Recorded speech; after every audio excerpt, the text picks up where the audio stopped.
Reports are coming in that a new disease is spreading throughout E3 2021.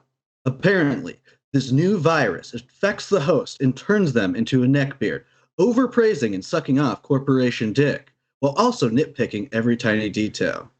We'll find out more in the rest of the fake news at Nuclear Grenade Podcast. 5, 4, 3, 2, 1.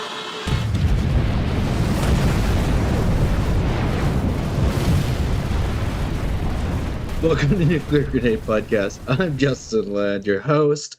With me is Havoc, aka Alex. How are you doing, Alex? I'm doing very well, I guess. How are you doing? All right. Doing good. Watching some E3 clips from yesterday and the day before a little bit. Played some games this week. How about you? Yeah, the free game this week on Epic is Control. That's been out for a little while now. Let's see here. Huge game now. Yeah. Well, it's been out since August 27th, 2020. Developers Remedy Entertainment, publishers 505 Games. Very positive reviews out of 17,000 reviews. And I've enjoyed it. You know, it's fun. It reminds me of like a really dark, trippy X-Files episode, I think is the best way to describe it. Yeah. You know, the smoking man from the X-Files. It seems like... Yeah, it's just like the boss. Yeah. So it's really cool that way. There's this cartoon in the game called The Threshold Kids. And dude, it's one of the creepiest. It's got like that uncanny valley feel to it. But whenever you stumble across one of these monitors and you go up to it and activate it, it shows you like this TV show, this cartoon thing. And it is so creepy. But that's a very... Yeah, those are... Yeah, that's like one of my favorite parts of the game. But that's a very... Well, I love the game because of like that exact thing you're talking about where I'm not a huge horror fan, but I love creepy and suspenseful. So they just had so many good like set pieces and moments like where you're coming upon stuff and you have this kind of... there's not going to be a jump scare, but it's creepy, like interesting world where like the rules of physics and stuff are bent in these kind of ways that are only hinted at, and you kind of slowly figure out this like chaos. Yeah, and it's a third-person action-adventure game with some RPG elements in it where you stumble across mods and stuff that you can customize your loadout a little bit. It's a little clunky, the controls, I thought. I'm not a huge third-person guy. I like my first-person games a little bit more. With Control, you know, like if you want to turn around, you gotta kind of like go forward and turn around a little bit. It's just kind of clunky. So my only real gripe with the game is the controls. Also, which is kind of a big gripe, but it's a very, it's a very minuscule thing. It's called Control. Yeah, exactly. And you'll get used to it the more you play. So eventually you'll forget about that aspect. And I've gone through phases where like a lot of times I don't really like dark games. And if you don't like dark games, then you probably won't like Control. It's very dark. You're for most of it, you're in this building as well. So if you don't like that type of setting, then I don't know. It's free. I mean, you might as well check it out. It's on Epic right now. So it's free. Like it's the only game I ever paid for on Epic. Because last year it wasn't exclusive. Proof that works. But yeah, it's like awesome. Considering it's only been out a year, I mean, this is really cool. This might be one of the biggest games they've given away in terms of like newness and cost. 2021 and GTA 5, but GTA 5 is like 8 years old, so this is like a really big deal, I think. And yeah, it's just like it was a really awesome game, deserved like most of the hype it got. I thought the controls were fine. I remember it being like slightly floaty, and which is like good because you do start just flying by the end. Spoiler alert! Like literally, in the fucking trailers. Yeah. But it's like it's almost like a elements of like a Metroidvania or like a Resident Evil, like an older Resident Evil where you're like unlocking doors and shortcuts, or like even like a Dark Souls kind of where you have this handcrafted um, building, and obviously its dimensions are not always making sense because it's one of these magic, X-File buildings. But it's very good. It's well written. It's funny at points. And like some of the, even it's got that stuff where it's like, this is creepy, but it's also funny. And it's got a lot of really cool ideas. Like there's a lot, it's like oozing with originality compared to, I mean, I feel like video games and TV have, and even comics and everything have gotten to a point where you're just beaten down by mundane and mediocre and unoriginal. And sometimes a lot of it's unoriginal ideas, but they're done so well, where you think of like most AAA games, a lot of times that's what it is. They're just doing, stuff you've seen before a bunch of times, but very, very well. And it's good enough. But so it's really cool to see ideas, very interesting ideas, that some of them kind of stick with you in a video game. And like the cigarette maze is really cool. Part of that game. But yeah, it's got a lot of stuff. It's won over 80 awards, which is pretty crazy. I mean, I don't know the details of all those awards, but still, I mean, that says something. And I'm not a big story guy. I know I've said it before, but Control actually did hold my attention as far as the story went. In the first 10 or 15 minutes, I even noticed, like, I went into this game not knowing anything about it, really. And so, like, 10, 15 minutes in, I was like, the layout of this building doesn't make sense. Like, I just came from over here, and now I'm back here. And, like, it kind of played with my head a little bit. And I'm like, okay, it's definitely one of those games where it's trip, for sure. It's a trippy game. Yeah. And the actual gameplay, like the shooting aspect, I thought felt pretty good. You get to a point where you can kind of feel like a monster going into a room and shooting shit. So that's another thing I really like about it, because it gives you a lot of toys to play with by the end of the game. In the progression, I think is another thing that they did a very good job on. There weren't, again, there's things you can miss that can help out a lot. But let's say you naturally find a lot of these things and progress normally. The pace is really good. Like I was always kind of getting new stuff to play with for a new area, and I thought that was really well done. They really got the timing of that down. Yeah, and another thing with Control is I really like how they did the map. A lot of times in games, you'll go into the map, you'll be like, I have no fucking idea, like how to orient myself with this and make sure I'm not missing anything. In Control, the map makes a lot of sense, and I'm OCD, so if I'm going to play a game like Control, I better know that I'm not missing anything.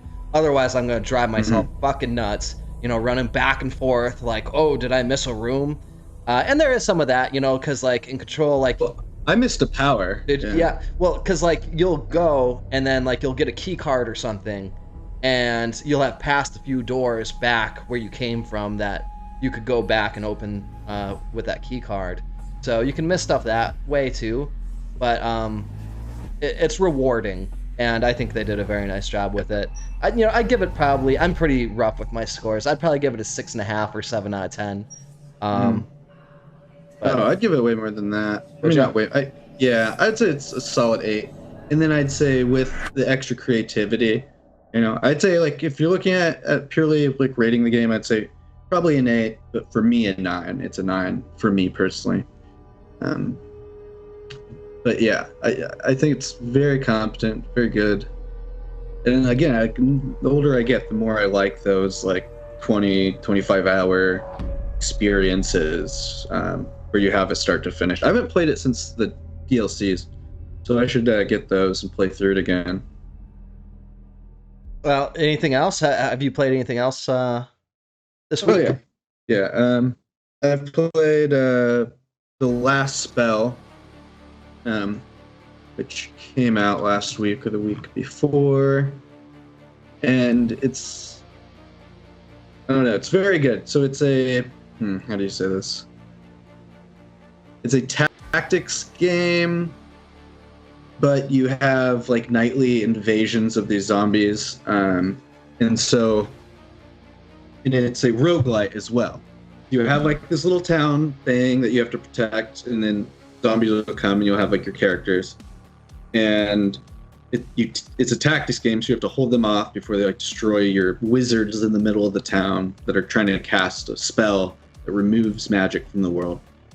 It's very tough. You die, and that's part of it, and then there's like meta progression that you can build up over time and unlock new buildings for your town, and then you can have like in the little town there, you can have like an inn that increases the amount of characters you can have, or a weapon thing that'll produce new weapons every turn or every night cycle after the battle, and those are kind of random, so you get random weapons and powers and characters in that way. So that's part of like the roguelike elements. And yeah, it's very good. Like the tactics are very fun. There's quite a bit of weapons. It doesn't start off with a lot of. I'd say like my biggest gripe with the game right now is that the beginning, I think it takes a little too long before you really get going with more of the interesting parts of the game. So there's kind of like a grind there where you're like, I can't get past like day 6 or 7 or whatever without getting the inn unlocked to get more characters. The 3 people can't defend 2 sides at once when there's that many. Without taking a lot of damage, which is part of the game because you're supposed to lose. It's supposed to be tough. But I think there's a little bit of time in the pacing there where there's far too many cycles you have to go through before you get to that next level. And I found that a little bit slow and frustrating. But overall, I mean, the game's got kind of a how would I say it? It almost got like a dark, gritty feel, but with almost like bright colors underneath it. So it's got an interesting like 32-bit, 16-bit look. But the gameplay is just really solid. The ideas in it are pretty solid. I've had a lot of fun. Yeah, it's brand new. Came out June 3rd, 2021. Already has 1,700 reviews, which is pretty good for an indie game. Quick, and it's very positive. Yep. And yeah, it looks like a really fun game. Turn-based strategy, RPG. Yeah. Tactics. Game. Yeah. And it's kind of got like a We Are Billions vibe, but like a tactics version of that. So that it, but then also with the meta progression of being a roguelike. So it's throwing like a lot of the stuff in the kitchen and the kitchen sink, at you gameplay wise. But I like that, Well, one question I always ask myself with tactics games is how long is it? How long do you think it would take you to get to the end of this game? The last spell. At the moment, a long time. Really? Oh yeah, because I'd say maybe 50, 60 hours probably, maybe even more, because it does become really tough. And so you're gaining, the tougher it is, you're still getting rewards, but you're not going as farther, so you're not getting, you're not leveling up every single time because now things cost more of that meta currency. So you have to kind of grind out sometimes. So nice. Looks like a good one. Yeah, it's a lot of fun. Another interesting thing I liked about it is like the weapons, which is kind of common in Disgaea, but weapons totally change what skills you have. So like the only skills you have access to are the ones that are attached to the weapon. And as you get later on and get higher tiered weapons, those will have, different ones as well. Nice. There's quite a large weapon set. Very cool. Yeah. So I did the last spell. And I've done. Oh, I was playing a little bit of Football Manager 2021. Fucking nerd. Yeah, and then also NBA. And you're still playing that? Tons to say. Well, I stopped for like a week or two, but then I was watching all these Charles Barkley videos of him just clowning on people. So it made a Charles Barkley character Nice. out here fucking power forward, Nobody clowns better than Dennis Rodman, though, man. cleaning up the glass. Oh yeah, dude. Barkley's way better than Rodman. Well, should we get into some E3 stuff? Yeah, sure. You want to start? No. Okay. I'll start. One game that is coming out, and it's not a game that I'm particularly interested in, but I'm kind of excited to see how it pans out, is Avatar: Frontiers of Pandora. And the Yeah. only reason why I'm interested in how it's going to turn out is because there's so much money behind it. You know, with Disney, it's got Disney money behind it. And just looking at the trailer, you can see how much effort is going into the cinematics. So I don't know. It'll be interesting to see how the gameplay turns out. It's going to be a first-person action-adventure game developed by Massive Entertainment, which is part of Ubisoft, and they'll be collaborating with Lightstorm Entertainment and Disney. And in this new standalone story, you'll play as Navi, I believe it's pronounced, and you'll embark on a journey across the western frontier, a never-before-seen part of Pandora. You'll explore a living and reactive world inhabited by unique creatures and new characters, and push back the formidable RDA forces that threaten it. There's no formal release date on that yet, just sometime in 2022, and that will be coming out on PlayStation 5, Xbox Series X, XS, PC, Stadia, and Luna. So, any thoughts about that? Yeah, it's well, the 3D interactive world I could see being really cool. Yeah, like if it is looking at like the trailer and stuff that I saw, it looks like there's a little bit of in-game footage of them like running through the jungle, first person. I thought, if they can really capture that very well, of being like in this alien jungle and like maybe even having some like survival type elements to it, like I could see that being really awesome. Yeah. Hopefully it's not just a bunch of Disney board members who don't even play video games, calling the shots, because if it is, then it's just going to be a generic, shallow experience. So we'll see about that. I must find my gay lover across the lands of Nylakanton. And the angry white man comes and raises his fist down upon me. Yeah. Trying to destroy Mother Nature. Evil corporation coming in to destroy We everything. rose up. We formed a resistance. It's crazy how many stories, like how many cartoons and stuff push the idea that businesses are bad. It's like every corporation is out there to destroy the world. Like, whatever. Well, the biggest like company in the world, by the way, does that. The biggest company in the world is making this game, so Yeah. fuck them. Yeah. Fuck Disney. Watch, they're gonna send a hitman to my house now. Yeah. Should we move on to the next one? Yeah, sure. So I saw one thing I saw on that Ubisoft show was the Riders Republic, which looked very corny, but they were showing off multiple different types of like extreme sports, and I get the feeling that it might be something. Kind of looks like it might be like Steep. Like if I ever saw that, which was their Ubisoft's snowboarding game. It was actually really cool because like you had skiing stuff and you could move around this open world and go down these huge mountains. But it always kind of lacked like objectives, and like it could have used like unlocks or some sort of RPG element or some sort of better like competition element to it. But it was really cool. So I could see this being something like a la that, but with less focus on just snow and more focus on riding bikes. I saw like the wingsuits, which they did have in Steep, which were a lot of fun. So I thought that might be interesting. I could also see it being bland and a failure like Steep was. Yeah. Well, and that's coming out on almost all the major platforms, but not on the Nintendo. It doesn't say here that it's coming out for Nintendo. But the release date on that is September 2nd, 2021. So that's right around the corner.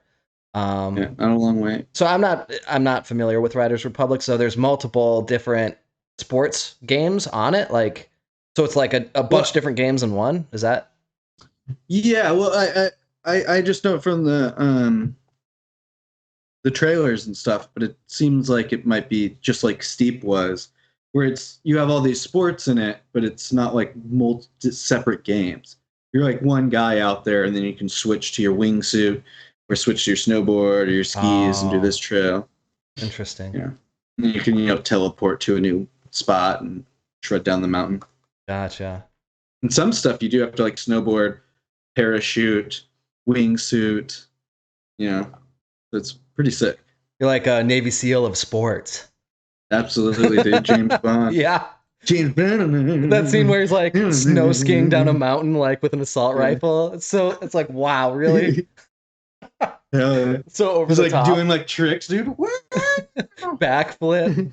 Yeah. He's like, oh, this the crouton machine guns, motherfucker. Yeah. So anything else on that one? No. It was just something that caught my eye a little bit. I don't know. Very neutral on it. My guess is that it's going to be a generic sports experience. That's just my intuition. Yeah, but Steep, I either got it for free or I got it for very cheap. I think free actually, and I actually did enjoy it for the low cost of free. Yeah. One of the games showcased this year that I'm actually excited about, and it's something that I haven't gotten to do in a long time. Just Dance. Yeah. Yeah. Can't you tell? I just love dancing. Yeah. That's me. Dancing cool. Battlefield 2042. It's an upcoming first-person shooter video game. I'm sure everybody who plays video games knows that. It's developed by EA DICE and published by Electronic Arts. It's the 17th installment in the Battlefield series. 17th installment. Think about that. The title is scheduled to be released on October 22nd, 2021 for PC, PS4, PS5, Xbox One, and Xbox Series X and Series S. Similar to its predecessors, Battlefield 2042 is a multiplayer-focused first-person shooter. The game is set in the near future, so it'll feature futuristic weapons and gadgets like deployable turrets and drones, as well as vehicles that players can... So it's Battlefield Modern Warfare. Yes, pretty much. It's also going to introduce a new Plus system, which allows players to customize their weapons on the spot. The class system's been significantly overhauled as well. Players can select to assume control of a specialist who falls under the 4 traditional Battlefield gameplay classes, like Assault, Engineer, Medic, and Recon. These characters can wield all the weapons and gadgets players have unlocked. Each of them also have their own unique skills and gadgets. For instance, one of the specialists is equipped with a wingsuit. Wingsuits seem to be a popular thing in video games nowadays. Yeah. While another is equipped with a healing pistol. Very realistic. There will also be extreme weather effects, such as tornadoes and sandstorms, to kind of, fuck with the map a little bit on that. There'll be one thing that's kind of cool that I actually like with this one is there's going to be bots. So you can team up with your friends and play against bots on a map, which will be a good way to kind of get used to the maps. With games like Battlefield and most first-person shooters, I think a lot of it comes down to knowing the maps really well. And I hate jumping into games like Battlefield where you jump in and everybody is so good. It's like, really, they're not that good. They just know the maps. So this will allow newer players to get familiar and comfortable with the maps. That way, when they go and play people, they just don't get slaughtered every 2 seconds. I haven't played a Battlefield or a COD in a long time. Maybe since Bad Company 2. But, yeah. I mean, I've thought about getting back into them fairly recently. Maybe I'll give this one a try. Yeah. Doubt it, though. It just doesn't seem that appealing to me, the semi-futuristic, slight future healing pistols battle. Yeah, that's a little weird. Although I do like being healer in video games. I always played healer in Battlefield games, so I'm always a DPS guy. Yeah, we'll see. Maybe it'll be like the next big one.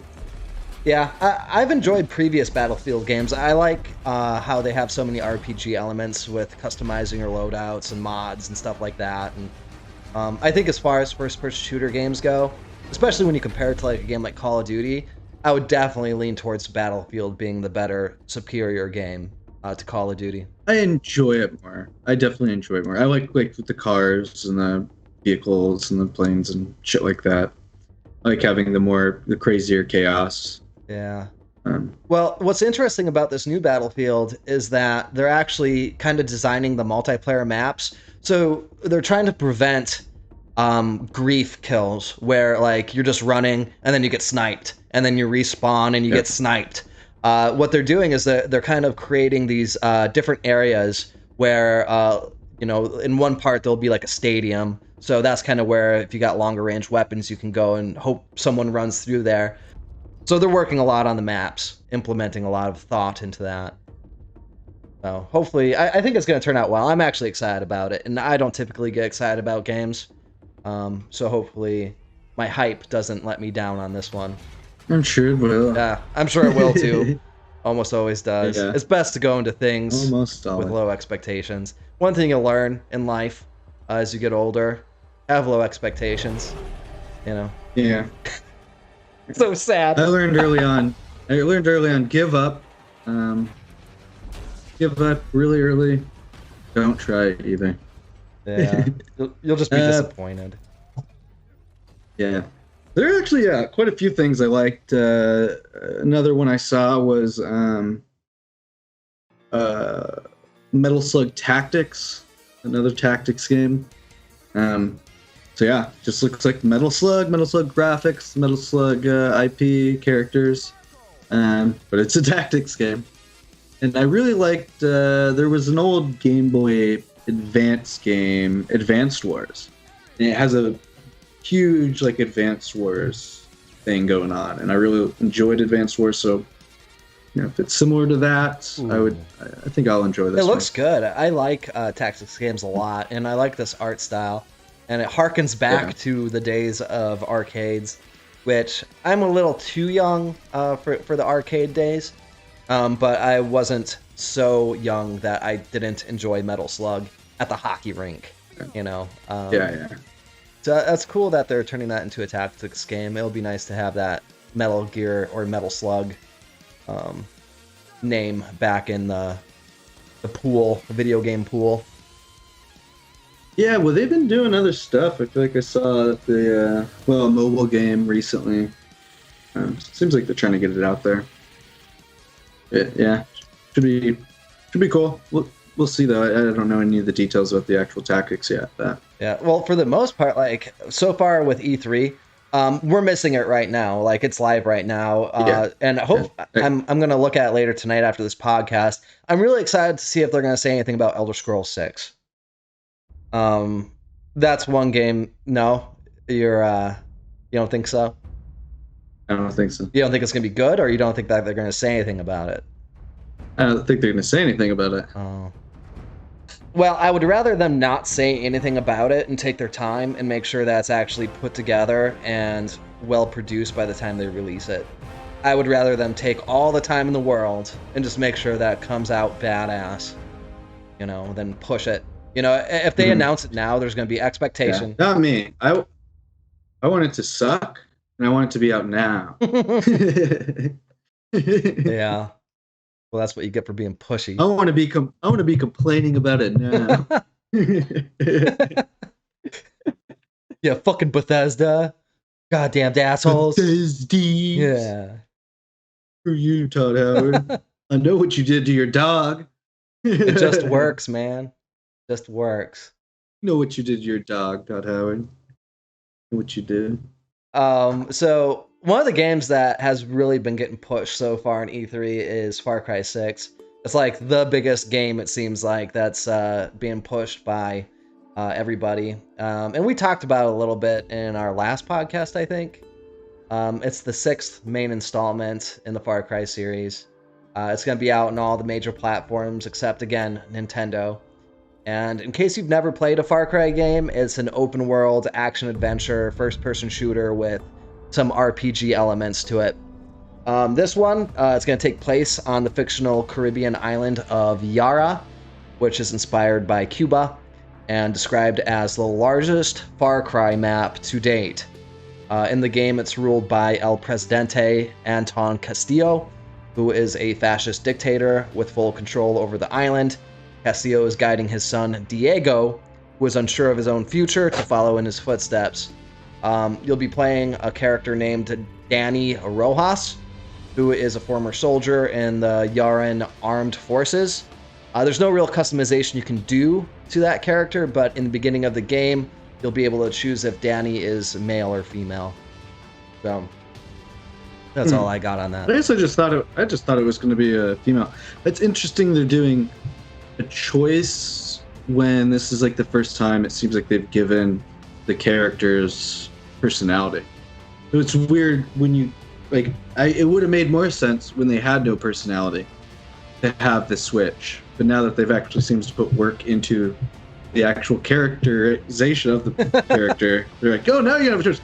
We did two whole separate actors. We did like the Mass Effect thing. Yeah. I mean, before when the guy just never spoke, but only said generic stuff, we could have done it then. Yeah. It would have been easy, but yeah, it's weird. It's interesting. That is an interesting choice for sure. I mean, I would have just figured that they would have just stuck with the female character. Yeah. I don't know why. Yeah, I would have. I'm like, fuck it. Yeah. Anything else about that one? No, I think I said most of what I want to say last week. It looks cool. I would say I'm a little excited to play it. Like, I do like Far Cry games, and Cuba just seems like a really cool place to put your video game. And I really like playing video games in new environments and inspired by cultures that you don't see a lot. Makes it far more interesting. The little things around you, so that should be cool. And I do also I did like the upgradable, weird kind of weapons. So kind of like Dead. Was it Dead Rising? Whoa! Where you'd make all the I haven't heard that game in a long and stuff. time. Yeah, you could really customize the shit out of your weapons in that game. Yeah, so I wonder if it'll have maybe a little bit of that. We'll see. Yeah, I really enjoy that. I've always really liked that, being able to do heavy customization on weapons and armor and stuff like that. Also, Wiener dog in a wheelchair. That's all you need. Yeah. It's just some hipster at Ubisoft that was like, I got an idea and everybody's going to love it. And he was right. Yeah. Well, I'm buying the game because of that. So. We would be remiss if we did not speak about one of the most heavily anticipated games from E3. At least Just Dance. At least in the Ubisoft section is Elden Ring. Have you heard about this one? Oh yeah. Yeah. It's going to be an action role-playing game developed by From Software and published by Bandai Namco Entertainment. Bandai Namco. The game is being directed by Hitaka Miyazaki, with world building by Hitaka Miyazaki. And George R.R. Martin, best known for Game of Thrones, is going to be working on the story for the game. The work began on Elden Ring in early 2017, following the release of The Ringed City, which was a piece of downloadable content for Dark Souls 3. As with games in the Souls series, players will have the ability to create their own custom character instead of using a fixed protagonist. Yeah. Miyazaki also considered Elden Ring to be a more natural evolution to the Souls series, featuring an open world with new gameplay mechanics such as horseback riding and combat. Unlike many other open world games, Elden Ring will not feature populated towns with NPCs. Instead, there will be just numerous dungeon-like ruins where there would otherwise be towns. And this is going to be released on all the major systems, except, again, Nintendo, because all you Nintendo people can go fuck yourselves. It's going to be released on January 21st, 2022. So... Okay. I would say It looks like a Souls game. It does not. There is, I would say, there's a slight difference I see in the kind of the cultures they're plucking from, whereas Dark Souls is more of a like Japanese spin on European, like medieval time period. This seems like the same exact thing, but maybe a little more Norse heavy. I saw like touches of that. It looks beautiful. The trailer, oh man, I think it looks amazing. It looks great, but all the Souls games look great. Like Dark Souls 3 still looks really good. This just seems like a step past it, but it doesn't look spectacular to me. I mean, I'm gonna love it because I've loved all the Dark Souls games. I really, really enjoy those games. But it doesn't seem, from the trailers, it doesn't. I don't know that I've seen that it does anything different yet. It doesn't look like it's blowing my mind. And as for the open world stuff, I mean, what do they mean by that? Because you could say that they've all been open world in a way, even though they're clear levels but they flow together all as one. So, I mean, with the horse, it means that we are going to actually have more of a open world instead of like clear channels that lead you into different sections. Because you got to have some open space for a horse to run. Dark Souls is not. It's very ledge heavy games. It seems like you're always on a ledge or a bridge or something. So it'll be interesting to see how they handle that. How do you make a game extra challenging when you can't fall off of anything? If you're like in a meadow or something. But also the horse combat will be cool. So it'll be interesting to see how that's done. How will your weapons and your class stuff affect your horse riding ability? Because like in all the other games, obviously, if you're weighing too much weight, then you have a slower roll and move slower. And will all the weapons have different custom animations for while on a horse and not on a horse? So there's a lot of there's some exciting ideas in it, I guess, but overall, I'm just interested to play a new like Dark Souls game in any ways. I've got a feeling that people are going to be disappointed with it, just simply based on what I was seeing in the comments section. Like George R.R. Martin. Well, no, everybody's hyping it up so much, and there's just no way it's going to reach those expectations. There's no game that ever will, So, and it's weird because like everybody is talking shit all throughout yesterday's E3. Everybody, and I do agree to it. A lot of the games that I was seeing, it's just like, what college kids made this fucking garbage? But like a lot of the games coming out are generic, and it's just beating a dead horse. It's the same type of game, except it's less well produced. Like seriously, a lot of the games coming out look like shit from E3 from yesterday. Yeah. So everybody was talking shit. There was quite a few I liked. I thought a lot of the indie games looked okay, but a lot of the games that had like 3D graphics and kind of had that like, oh look at us, we're more of a AAA type of game. A lot of those look really disappointing, and a lot of them look cringy, like the audio and just the generic graphics and like doing a type of game that's already been made a million times. And but like with Elden Ring, everybody was like, oh, this is gonna be the best game ever, like skip to that and let's just talk about that. And everybody agreed. Like there was no shit talking about Elden Ring. So well, do you play Dark Souls or Sekiro? No. Or Bloodborne? No, I don't really. That's not really kind of game that I enjoy. Every single one of them are. Oh, you don't like hard games? So yeah, I forgot you're a baby gamer. Yeah. Yeah, it's they're good. Every single one of them. Every single one of their games are really, really good. And even the worst one, by most people's standards, Dark Souls 2, which was the first one I played, and then I went back and played the others, is really, really, really good compared to other games. Like other games suck, and Dark Souls does not suck. Well, So I can see why, but I also agree with you that it's dumb to give companies the benefit of the doubt when you rarely give your neighbor the benefit of the doubt. And these companies, they're not your friend. Their purpose is not to make good video games. The only reason they make good video games is because they want to sell video games. Now, some companies will make good ones because they know good games sell, but that's not their point. That's not their intention. Their intention is to extract dollars from your pocket, so you should always be critical. Well, look at Bethesda with Fallout 76. Look at CD Projekt Red with their new game. But so correct me if I'm wrong, okay, with the Dark Souls series. Like, the reason why I never played it is because, like, I kind of imagined in my head. You're a baby gamer, we get it. No. So it seems like it's just you gotta keep doing the same fight over and over and over again until you kind of learn the enemy's moves. So it's kind of like a process of elimination until you finally get it. And when you finally get it, it's like, oh yes, I finally got it, I'm awesome. But really, it's just you died enough times to learn the amount of moves that you needed to learn. And it didn't seem like it had a whole lot of depth based on what I was seeing. It seemed kind of linear and not a whole lot of RPG elements. Well, the bosses, like, I mean, some bosses, yeah, you probably will die quite a few times. But that's more Sekiro was like that. Sekiro is like a boss grinder for the most part.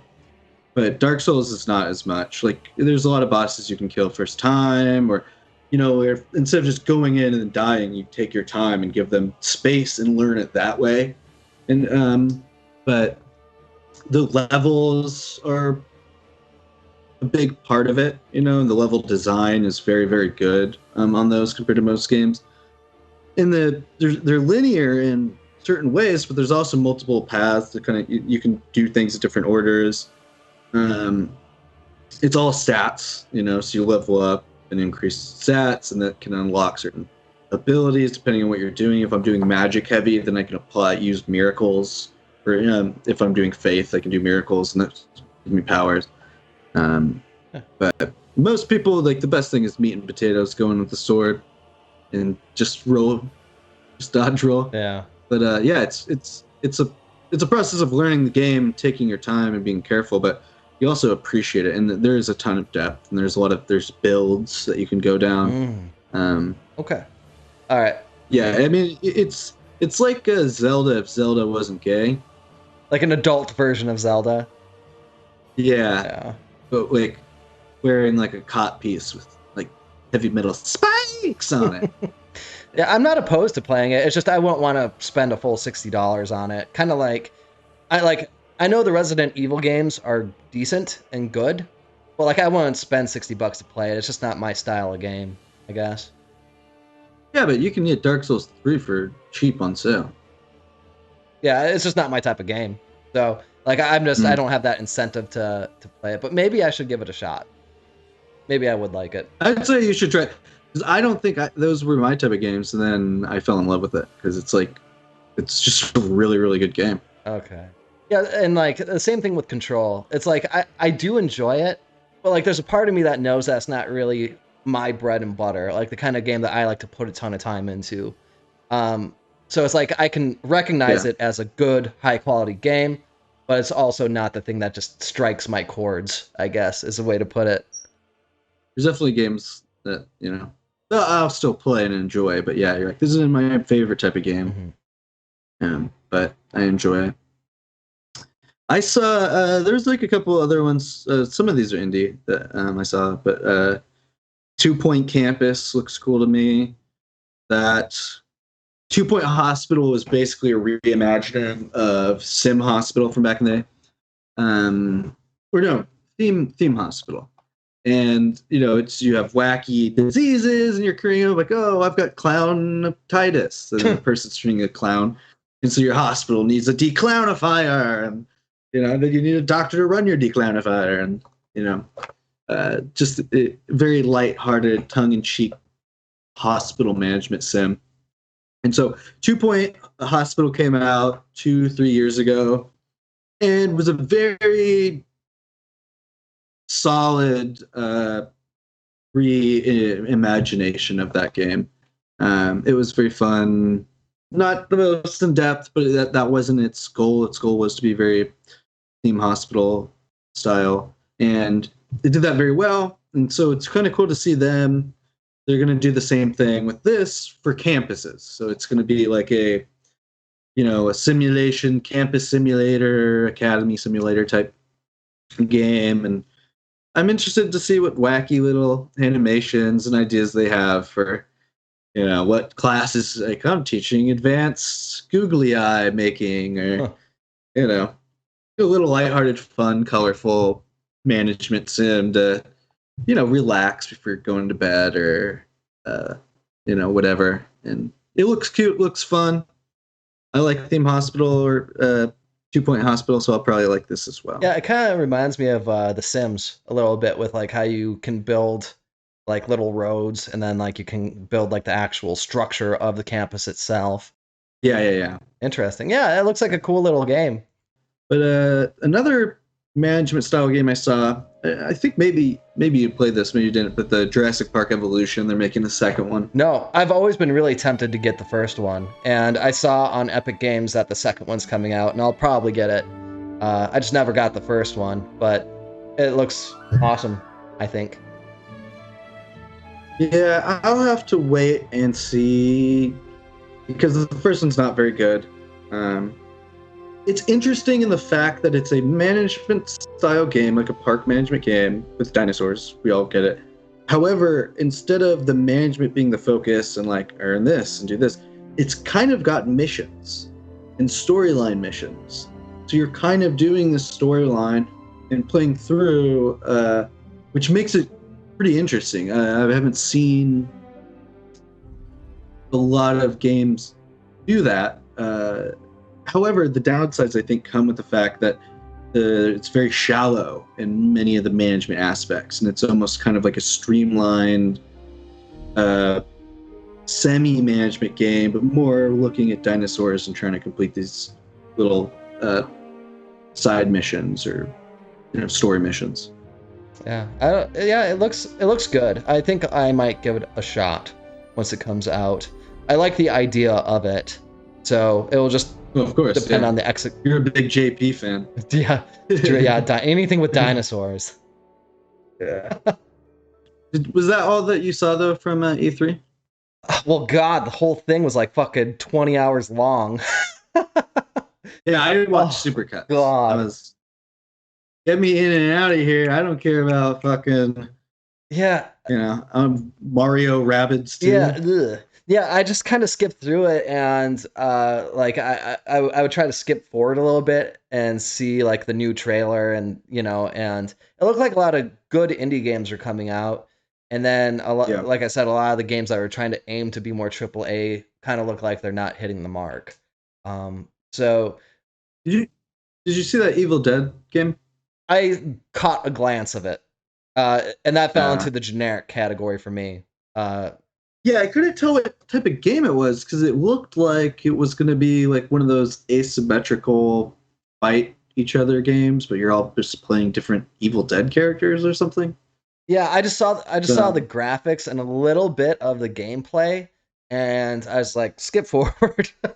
There's another yeah, 8 hours to skip through here, so yeah, because like, I would love an Evil Dead game, but if it's the game like that, I'm like, ugh, no thanks. I do not. Yeah, like almost like a Friday the 13th style game or something. yeah. Um, I don't know. Yeah, it was just kind of generic shots of different Evil Dead characters killing something in like an animation. You're like, okay, what? I don't understand anything about this game. Who are we killing? Are we together fighting NPCs? Are we fighting each other? Is it asymmetrical game? What's If I happening? had to envision an Evil Dead game in the way that I would want it to be, I would kind of want it to be like Dead Island.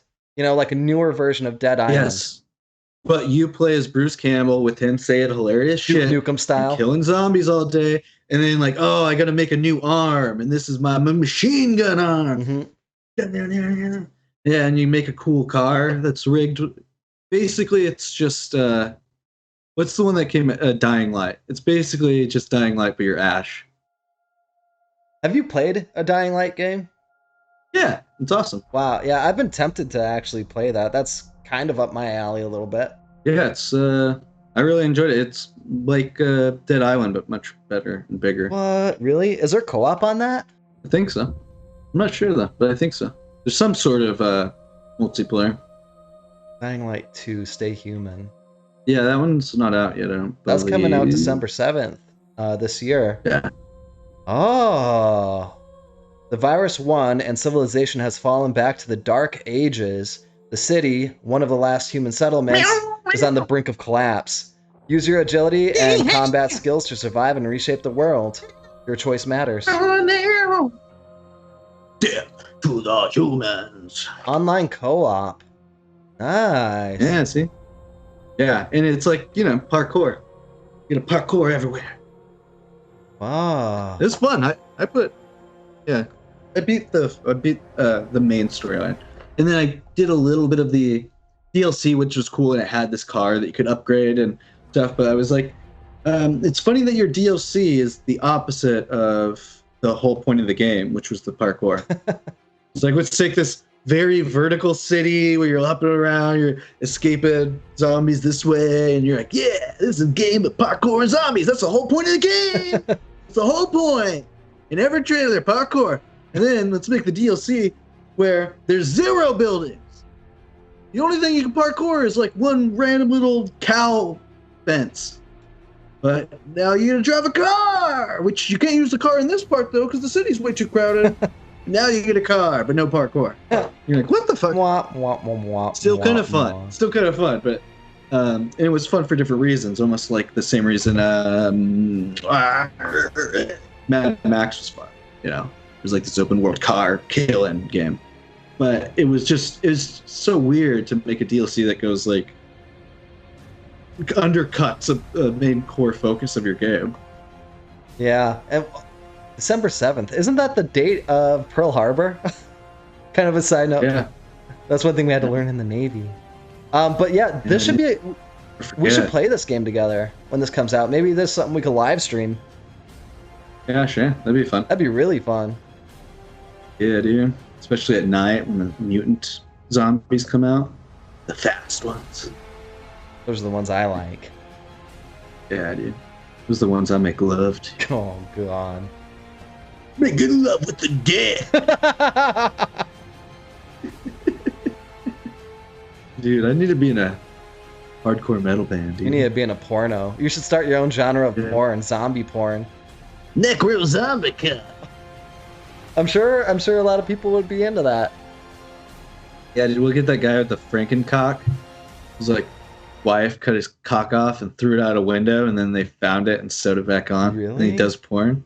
They call him Frankencock. No, Yeah, I'm gonna look that up right now. Yeah.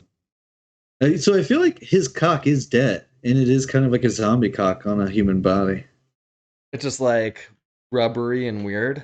Frankencock. I think it's probably all stitched up and fucking weird, dude. I never looked at it. I looked up Frankencock on Google, and the first thing that came up was it's a film directed by William Coleman. I think it's a porno film. What in the fuck? No, it's got like a black Asian guy on it, on the cover. Yeah.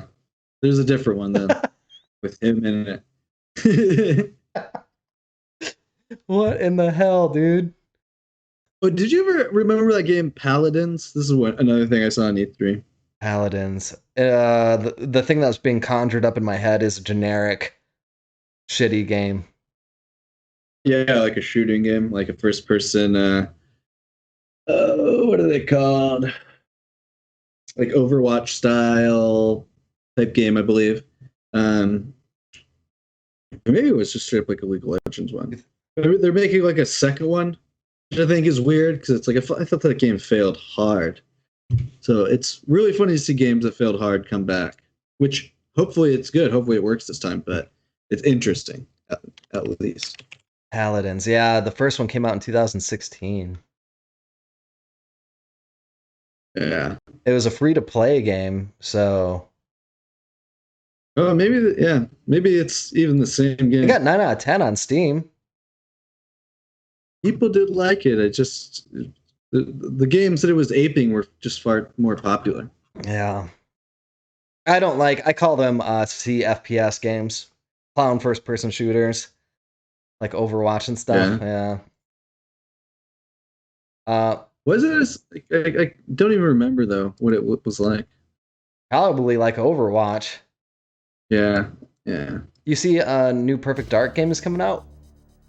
No. Oh, I see. It's coming out. Yeah, Yeah, there's a new Perfect Dark game that coming out. that's been in the works for a while, right? I don't know, but like Perfect Dark Zero, when that came out, I thought that was a shitty game. Yeah. So especially like coming from the N64, the N64 Perfect Dark was an amazing game because it was like GoldenEye, made by the same company, Rareware, except it really expanded on multiplayer. And I still don't understand why games don't do it nowadays. In Perfect Dark for the N64, you could have bots on your team and you could customize them. So you could have like really fast bots on your team, but they had low health, or you could have really highly defensive bots that had a lot of health, but like they were inaccurate.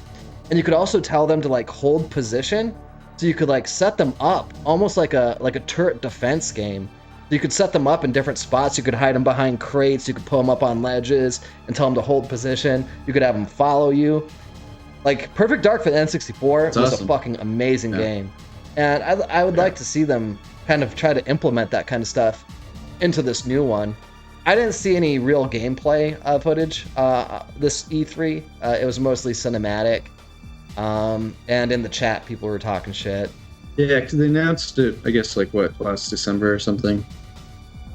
So it's weird that it's been announced for so long and yet they didn't show it at all. Yeah.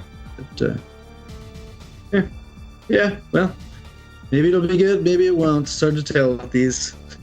Literally like a 50-50 shot at this point. That's one of those games where like I'll wait like 6 months and see how it does. And Yeah. like the new Battlefield that's coming out, like I feel confident that that game will be good, like right out of the box. So um Those games are always pretty good. Just that. yeah, How often do they offer substantially new stuff? I don't know. Hard to tell. Sometimes it's better to not reinvent the wheel and just improve Yeah. upon what exists. I'm telling you, my square wheels will work out one day. Huh? I'm tired of you. Hey, maybe Poo-pooing the idea. maybe in a world where everything is so overpopulated that everybody's living in buildings, there will be staircases, and those square wheels will be better at clunking up the stairs. Yeah. These are stair climbing cars. Stair climbing cars. Yeah. Yeah. Or my other invention, which is just taking wheels and putting big, like, mechanical feet on cars. Yeah. But they look like big human feet. Well, little. Get a hold of Elon Musk. I'm sure he'll fund that bullshit. Yeah, dude. Look at a genius idea, Elon. I'm surprised. Make me a rich I'm billionaire. surprised jetpacks haven't become more of a thing. Like, how is that not a thing yet? I always thought it'd be funny, like if you were the CEO of a company and like you would just jetpack to work, and like people would like look out their window of the building and they see you like jetpacking like closer and closer. Like everybody pretend like you're working. He's coming. You're just like, just like slow. He's like slowly outside the window, just looking at you. Yeah. Work harder. You're like a human drone. He's like going up. It's like to where like the ladies' bathroom is. Yeah.